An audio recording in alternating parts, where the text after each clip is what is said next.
नमस्कार। Pimpalgaon high school के digital class में आप सभी छात्रों का फिर से स्वागत है। भाषा अध्ययन यानी व्याकरण के अंतर्गत मुहावरे इस घटक को पढ़ेंगे। कहते हैं मुहावरे। मुहावरा अरबी भाषा का शब्द है जिसका अर्थ है अभ्यास।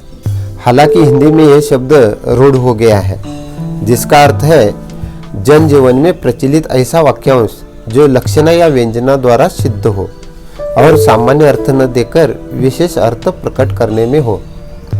यह ध्यान देने वाली बात है कि जो मनुष्य के जीवन में प्रचलित वाक्यांश होते हैं, उस वाक्यांश का वास्तव में जो अर्थ है वो वास्तव में अर्थ ध्यान में न दे करके उसका एक विशेष अर्थ प्राप्त होता है। और वो विशेष अर्थ जो शब्द शक्ति है जिसमें लक्षणा और व्यंजना द्वारा सिद्ध होता है। तो ये शब्द शक्तियाँ 3 प्रकार की होती हैं। जैसे अभिधा शब्द शक्ति, यानी जो भी वाक्यांश होता है उस वाक्यांश का या शब्द का जैसा अर्थ वास्तव में है वही अर्थ जैसा डिक्शनरी में मिलता है हमें उसको हम समझते हैं, वो अभिधा शब्द शक्ति होती है।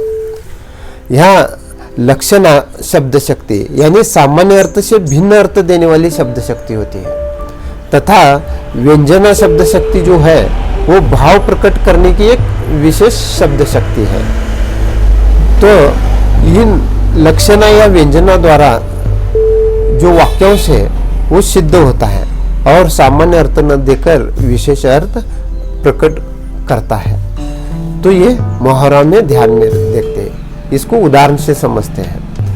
जैसे आंखें फाड़कर देखना का अर्थ वास्तव में आंखें फाड़कर देखना न होकर आश्चर्य से देखना होता है।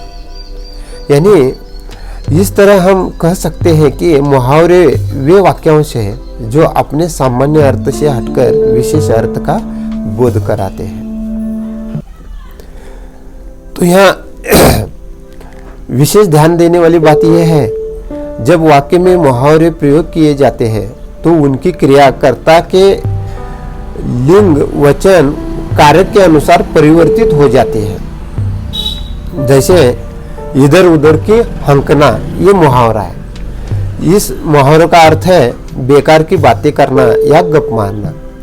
और इस मुहावरे में हंकना ये जो क्रिया इस्तेमाल हुई है, इसका क्रिया के कर्ता के लिंग तथा वचन के अनुसार उसका परिवर्तन होता है। तो ये उदाहरण से समझते हैं। यह उदाहरण है, रमेश दिन भर इधर उधर की हंकता रहता है। इस वाक्य में रमेश करता है और वो पुल्लिंग है, और ये कर्ता के अनुसार हंकना इस क्रिया में हंकता रहता है, इस तरह परिवर्तन हो गया। दूसरा उदाहरण देखिए, उमा दिन भर इधर उधर की हंकती रहती है। यहाँ उमा ये कर्ता है और वो स्त्रीलिंग है, और इस कर्ता के लिंग के अनुसार हंकना इस क्रिया का परिवर्तन हंकती रहती है ऐसा हो गया। इस तरह ये परिवर्तन होता है। ये खास करके मुहावरों का वाक्य में प्रयोग करते समय ध्यान में देने वाली बातें हैं। तो छात्रों, ये मुहावरों के आधार पर हम यहाँ आपको स्वाध्याय दे रहे हैं। इस स्वाध्याय को आप अपने नोटबुक में लिख करके इसके उत्तर भी लिखिए। मैं उम्मीद करता हूँ कि आपको ये पाठ अच्छा लगा होगा।